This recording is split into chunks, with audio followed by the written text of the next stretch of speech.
Coming up on the Together for Good podcast, Theology Nerds Rejoice. I'm sitting down with Kate Souther. She's our summer intern. She's been on the podcast many times before. She's a seminary student at Candler Divinity School, which is in Atlanta, Georgia, and connected to Emory University. And we talk about her most recent semester of classes. And so this podcast has theodicy and the discussion of the book of Job. We talk about Marcionism. We talk about creation care. It's a tour de force, and it's so fun. Kate's so smart and generous with her time. You're going to love this. Can't wait to share with you. Here we go. Welcome to the Together for Good podcast, a podcast created by Bethany Lutheran Church in Cherry Hills Village, Colorado, and hosted by me, Pastor Nate Preisinger. On Together for Good, our goal is to provide practical, engaging content that supports you without expectations. Whether you're feeling disconnected from traditional religion or simply exploring what faith means in your life, we're here to walk alongside you. No matter where you are on your journey of faith, we're glad you're here. Welcome to Together for Good. Welcome to the Together for Good podcast. I am sitting here, a location we haven't tried before. Welcome to the Fellowship Hall. Kate Souther. Thank you. Back from seminary. We interviewed you last summer, I believe, as you were preparing to head off. And then when you were home for Christmas, helping out, and you're once again here as a Bethany intern for the summer, after 1 year of seminary under your belt. Did you pass your classes? I did. Congratulations. Yep. I'm still a student. You're still a student. Yeah. Headed into year 2. Yep. What I'm really curious about and where I want our conversation to go, as I warned you before we hit record, is theology is such a fun thing to study. It's part of why we vibe so well, is because we're both nerds who like to think big thoughts. It's true. And I think that what our listeners would appreciate is much more so of what's the practical piece of this? Practical theology. So we're going to try to work through some of the big ideas that you've encountered in your year at seminary, but then to think together about where this is practically impacting people's lives. So just tell us a little bit about some of your favorite classes and maybe some of those big ideas that you encountered this year that were new or novel or that you hadn't heard before. Sure, yeah. I really liked my classes this semester. So I had 4 classes. One of them was on creation. One was on the Old Testament. One was on the history of global Christianity. And then one of them was a continuation of a class from first semester. So it was like service work in the community, and then we reflect on Fridays. Oh, nice. So I think I mentioned it in the last podcast. You I was did. helping with an after-school program for international children, which was really fun. That was so cute. Well, let's start there because that's a very practical application type of thing. Definitely my most practical class, I would say. And what was the reflection time like? Because there's a lot of ways that reflection can happen. Right. And I'm wondering how that took a theological bent, if at all. Yeah. So we would read practical theology, chapters of books or full books. We read Miroslav Volf. Shout out, he's a Lutheran, right? Yeah, I believe so. He's Pentecostal. Oh, he Pastor used to be Nate. Lutheran. Really? I think so. I think he changed. Yeah. Anyways. He's definitely Pentecostal. Or He's maybe a there's social another Trinitarian. Miroslav. Anyways, keep going. There might be. I'm sure there's Lutheran Miroslav somewhere. Pelican? Yeah. Anyways. Yeah, we read, I'm totally blanking on the name of the book, but his big book, it was really interesting about social Trinitarianism. Oh, exclusion and embrace. So it was about the embrace of the other and the stages of embrace and how we love those who are different from us. It was very systematic and very practical at the same time because he was writing out of Yugoslavia. Something with the Cold War and post-Cold War tensions and stuff. That was really interesting. Let's talk about that. Social Trinitarianism, what does that mean exactly? So it means that it's an idea that the way that people relate to each other and love each other should be the same way that the beings of the Trinity relate to each other and love each other within the Holy Trinity. Wow. The sort of flip side, the more common approach would be that we should model Christ in our love for others and that we should love others like Christ has loved us. So social Trinitarianism would be sort of another way to manage Christian social ethics and how we love each other. Yeah. And so with that, what do you think is the main difference between those two? If we're trying to love like Christ loved, we have some really practical Right. pieces We have to a that. very real example. Yeah, we have 4 gospels that Yeah. tell us a lot of stories Right. about him showing up for, right, like the things that I love about what I read about Jesus is how he always seemed to be open to the interruptions. Right. And so he's walking from one place to another and someone comes across his path and he attends to it immediately. Right. But whereas when you talk about the way that love exists within the persons of the Trinity, Right. I don't have as much biblical stories to fall back on. I know. That's part of the challenge with it. Okay. Is that we don't have a human example. That was a very good non-answer. Well done. That was very diplomatic. I can't say that I really understood that part. Yeah, very well. that's really interesting. Yeah, Because we do talk about it Right. from a Trinitarian perspective. It's like the love of the Father to the Son to the Spirit kind of Right. flows, and Yeah. the perichoresis. And is the like, whole thing is love. yeah, and this divine imbues dance, love, and it's right. like the overflow. Exactly. But I yeah. would have a hard time thinking about, again, where I wanted to go with the podcast is the practical implications. Yeah, like Right. what does it mean for me to love in the way that God is, the reality of love is the generating force for the existence of God, or something along those lines. Do you have any thoughts on that? I mean, my first thought is that it has to do with seeing the image of God in others, and recognizing like the parts of the Trinity are each fully God, so they would recognize that divinity in the other parts. So sometimes love like Christ and do unto others as you would have done unto you can be sort of misused in like a patronizing way. Yeah. Like, oh, like sort of like you're this high holy love that you're giving to somebody else, which that's true from God to us, but it's not necessarily the case from us to others. Yeah. So I think there's kind of an egalitarianism in social Trinitarianism that's valuable. And then, yeah, seeing the divine in other beings. And it was more about exclusion and embrace, and like how we exclude people, how we embrace them. Like that was the more useful model for how to love other people. And I think that's really, Trinitarianism. I think that's really interesting. And where I would go to with that, in terms of how we exclude and embrace, I see so much more of that in practicing a Christ-like love. Right. They're not at all mutually exclusive. Okay.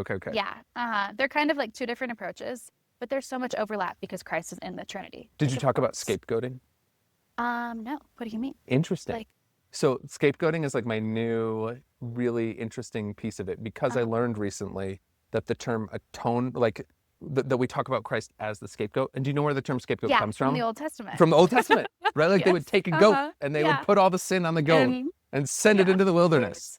And then the idea is that Christ becomes the ultimate scapegoat. Right. The Lamb of God who takes away the sin of the world. No, it's more like goat of the Lord who takes on our sin and is sacrificed for our sake. Goes to hell. Yeah. Yeah, exactly. Yes. But what I think is just so interesting about that, as you put it in the context of embrace and exclusion, is how prevalent scapegoating is in everything we do.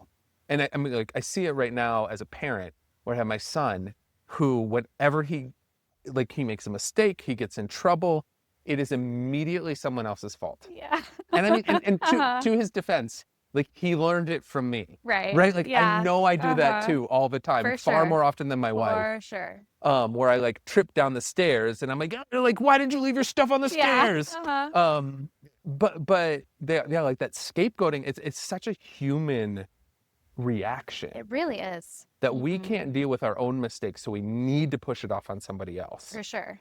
And how, like, just looking at the state of our world, everyone will tell you that the world would be better off if the other political party didn't exist. Right. Depending on who you're asking, they would all say that, and you're like, oh, like, and so everything is their fault. Every last thing. Exactly. Exactly. Sure. Yeah. And it's just definitely scapegoating, and so it makes it. This is where I love how theology becomes so practical.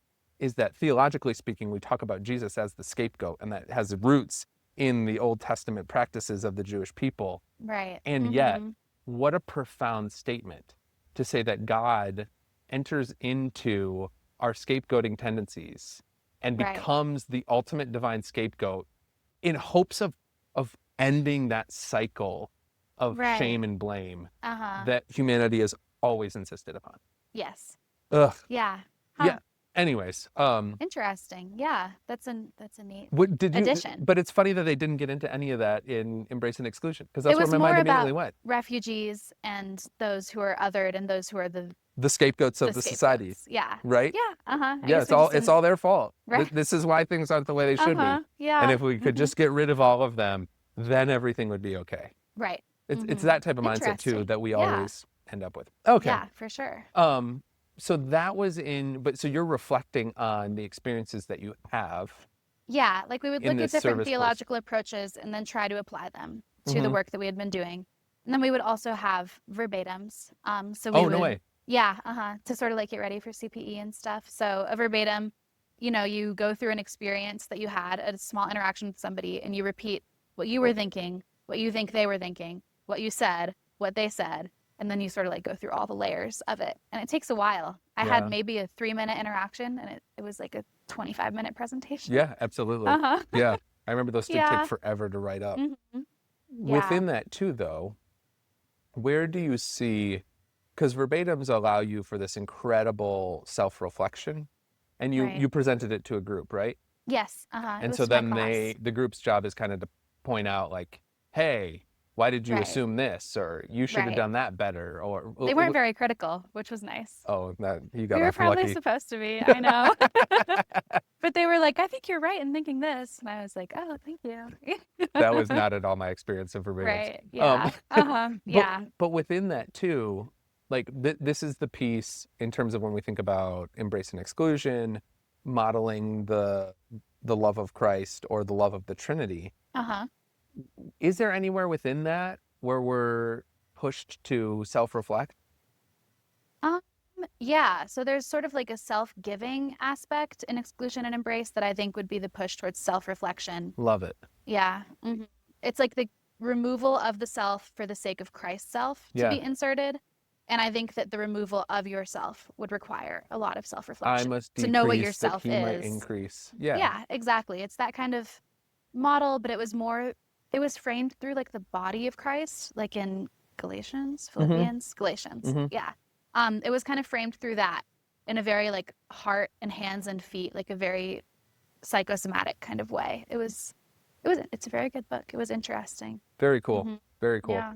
All right. So, but back to your other classes and thinking about the practicality of it all. I'm guessing the Old Testament was a lot of reading the Old Testament of the Bible. Believe it or not, yes. And I think that the Old Testament is super cool. It was really cool. And there's just something about those stories that are so much deeper and more intricate than most of the New Testament. Because the New Testament is largely letters. Right. And yeah. so, right, like Uh-huh. all of Paul's letters are these like dense theologies a lot of the time. And it's really Yeah. good. But then what I love the Old Testament is because I read these stories and it's like, no. Have you ever thought about the significance of Jacob resting his head on a rock? Like, what does that mean? And, right? Yeah. There's so right. much more symbolism. And the repeated images, Right. and the way that it has like this thread of continuity, but then all of these disconnects in different genres. Yeah. Do you have any Really cool. favorite pieces that you can think about? Oh, In let me that see. light? I really liked, well, I love the book of Job. I think Job is like so interesting. Okay. What a theological challenge. Yes, We didn't get into it as much as I would have liked. I Bummer. want to take a whole class on Job. absolutely. It's so cool. Well, yeah, no, let's talk about Yeah. Job, because Job is this amazing, we put it in the wisdom literature, Right. which is significant. Because it's like anti-wisdom literature. Correct. And it's Uh-huh. but it's trying to answer that deeply human question of like, why do bad things happen to good people? Right. That is the Uh-huh. underlying Yeah. question that it's Right. trying to answer. So what would you say Job is trying to tell us? I don't know that it answers that. Correct. That's how I feel It just too. kind of says, and too bad. That's So what are we to do with that? so interesting. What are we to do with that, future Pastor Kate? I don't know exactly what we can do with it, but I think it's interesting that it gives light to the mysteries that we cannot solve, that we Yeah. cannot understand. We can't understand sin without making it a part of the created order. Whoa. We cannot reconcile sin with, we have like the Epicurean trilemma. There are so many different things that we can't ever understand. And I think that Job is like, yeah, bad things happen to good people. That's it. And I think that's really interesting that it made it into our canon and stuff I when agree. it seemed so anti all the rest of the Bible. You want to read scriptures to explain things away. Yeah. And Job really pushes back against that tendency. And the character of God in Job Mm-hmm. is fascinating. Like, what does that tell us about Mm-hmm. God? What does it tell us about Christ? My favorite verse of the Bible is in Job 19:25. I know that my Redeemer lives, and in the end, he will stand on the earth. Mm-hmm. Which I know I'm very heavily Christologizing as I read that, because I think Redeemer, Christ. But it's so fascinating. I wish we had spent more time on it in my Old Testament class. Yeah. What did you, Yeah. I mean, did you kind of just approach it as it's this unanswerable question, and that's kind of what Job is trying to ask, like, mirror Kind of. for us? Yeah. Yeah. I'd have to look back at my notes. I know that that Job has really found its way into classic literature, that there are a lot of like books that are kind of like repeats of Job and stuff. But yeah, just that it's kind of the anti-wisdom literature of the Bible categorized into wisdom literature. Where do you think that leaves us, right? Like, at what point would you recommend to someone to read Job? Because it doesn't seem like the type of thing when someone's going through a Right. horrible situation that you're like, hey, like, read Job, and just hear like, yep. I know. My poor sister, earlier this semester, I did not give her good pastoral care because she was upset about something. And she was like, well, God will never like give you more than you can handle. And I was like, well, you should ask Job about that. Right? No, seriously. And she was like, what? I was But like, so Job. I want to play with this idea with you, because I Yeah. think it's really profound. Uh-huh. In that, so where does it leave us? If that is the Right. case, and Job is just kind of saying like, yes, and right, like, towards the end of Job 38 is this super cool chapter where God speaks to Job from the whirlwind, Right. which is, I love that imagery, Mm-hmm. because when your life feels like it's falling apart, it feels like this like whirlwind of events and catastrophes and everything Yeah. else. Uh-huh. And so there's something beautiful and very Christological about saying like, and that's where God appears, Right. right? Like on the cross, like in the worst moment, in the whirlwind, that's where God appears and speaks. Yeah. But basically God says like, where were you when I created the world? Right. Like, you have no Who are you to idea complain? what's going on here. Right. And that's really unsatisfying, unless, of course, you zoom out even further.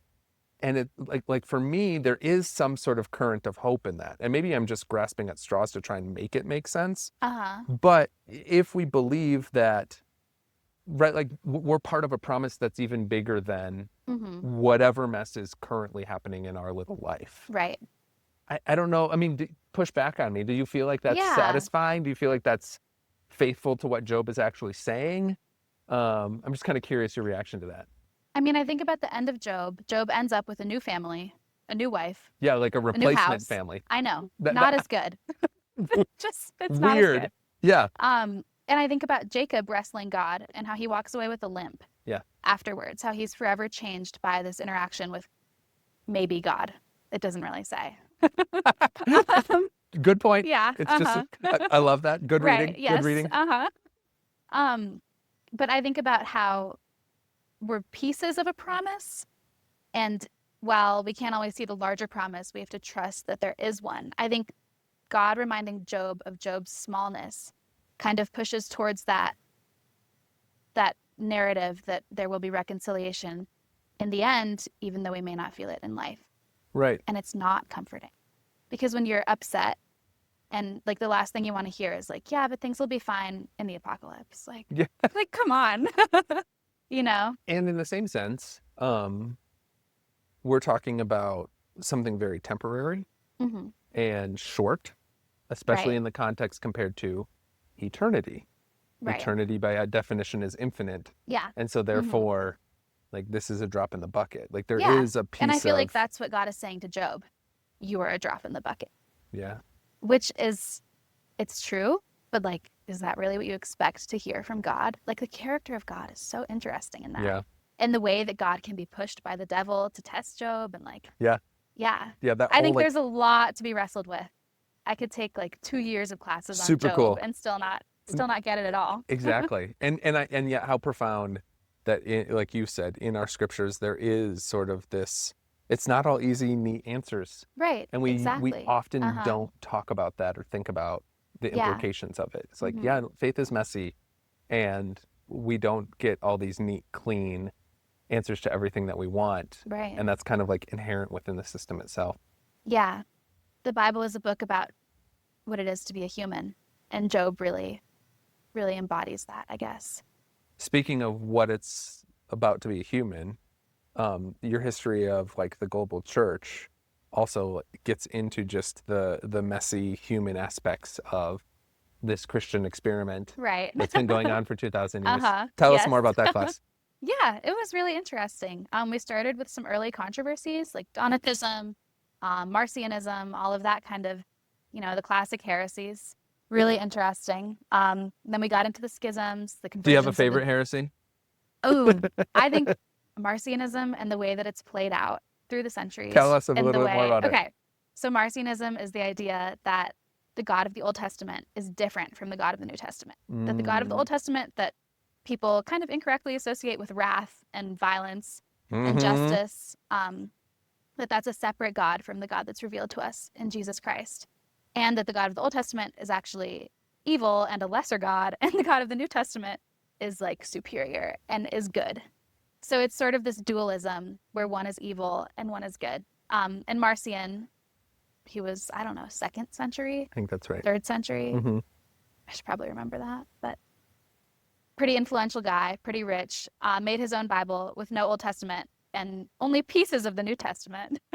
He also went picking there and pulled out a bunch of stuff.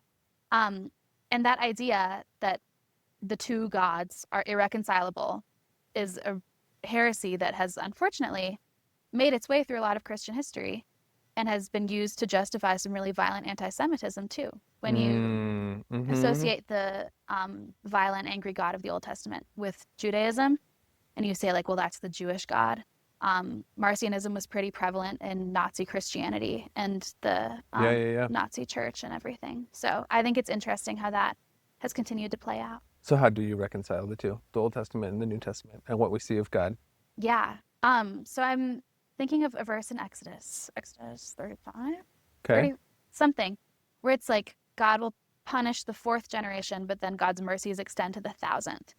So the love that underlies all of God's actions that seem so violent far outweighs the justice, what feels unfair to us, what feels violent, I guess. I'm not phrasing it very well. This is what we learned about a lot in my Old Testament class, and my professor can put it really well.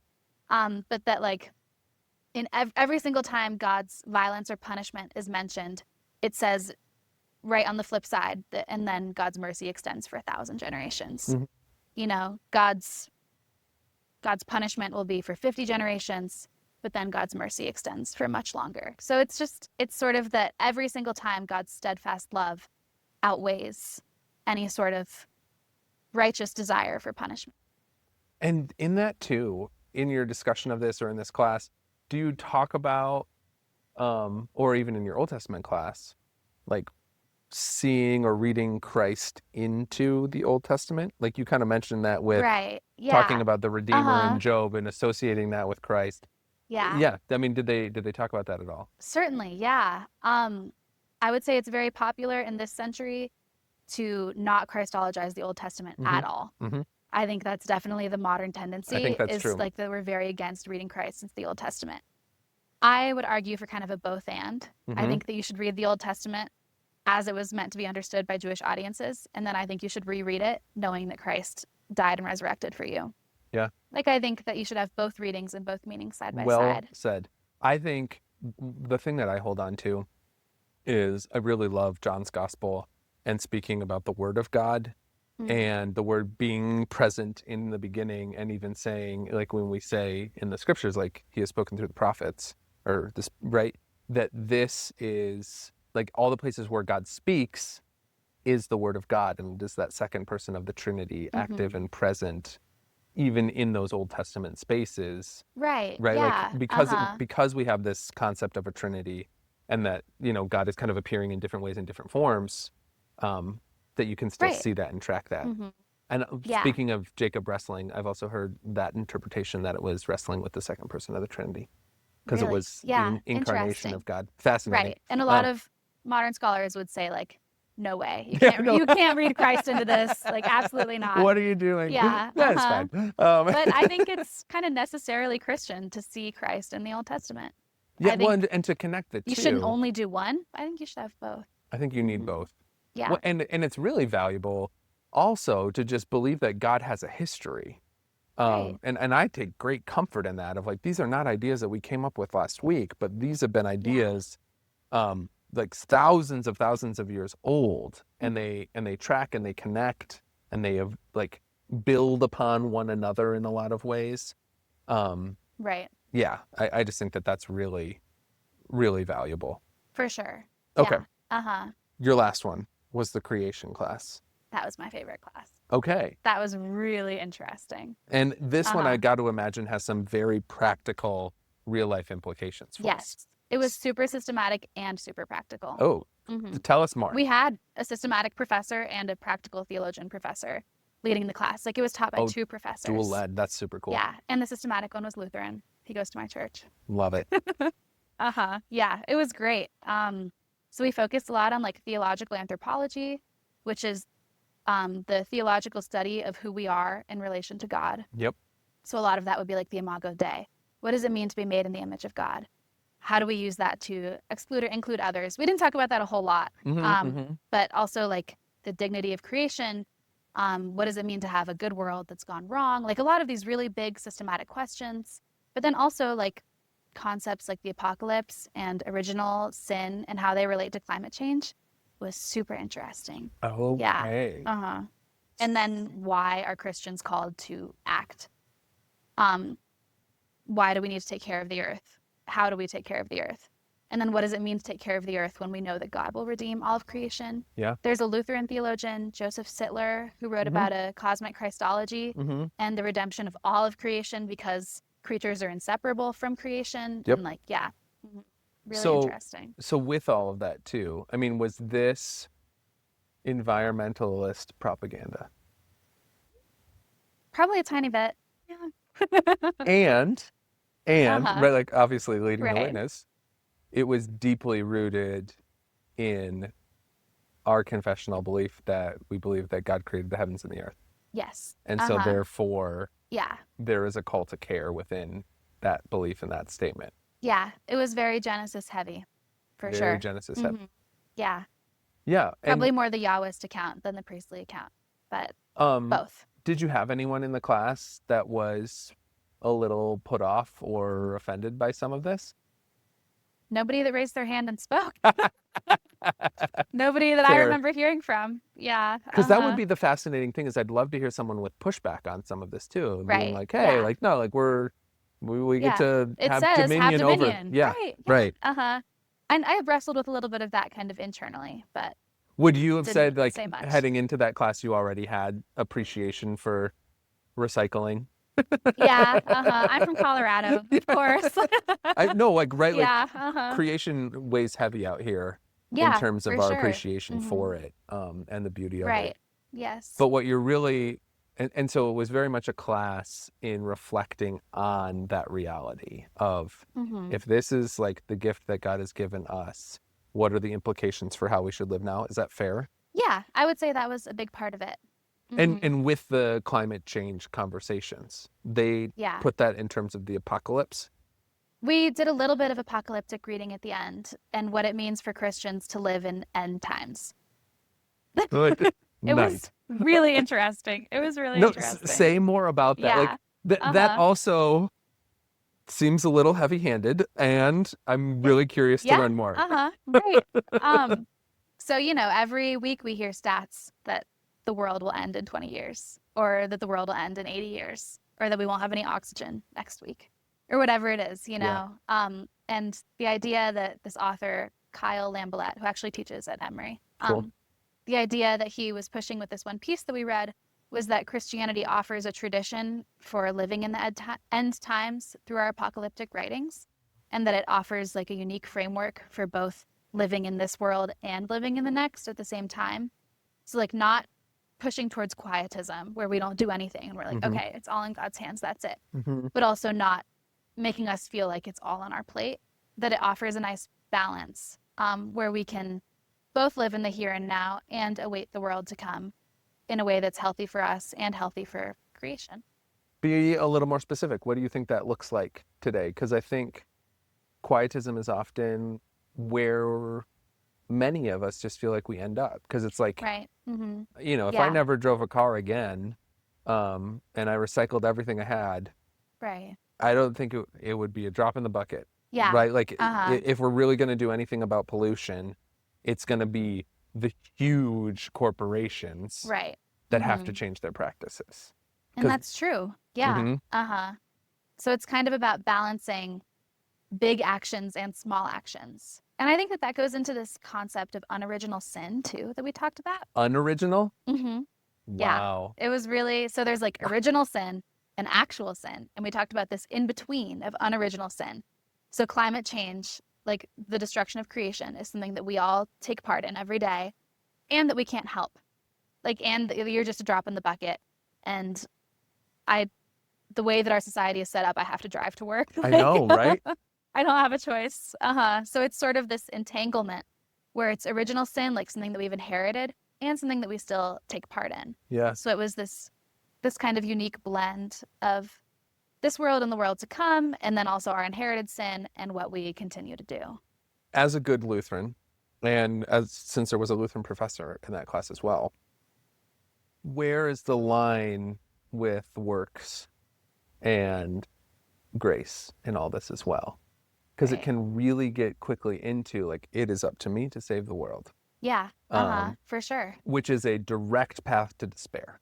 Absolutely. And that's why the whole like works righteousness stuff always falls apart. It's why Luther railed against it. Yeah. And Lutheran theologians ever since have, and non-Lutherans as well, but like, let's take credit. We did it first.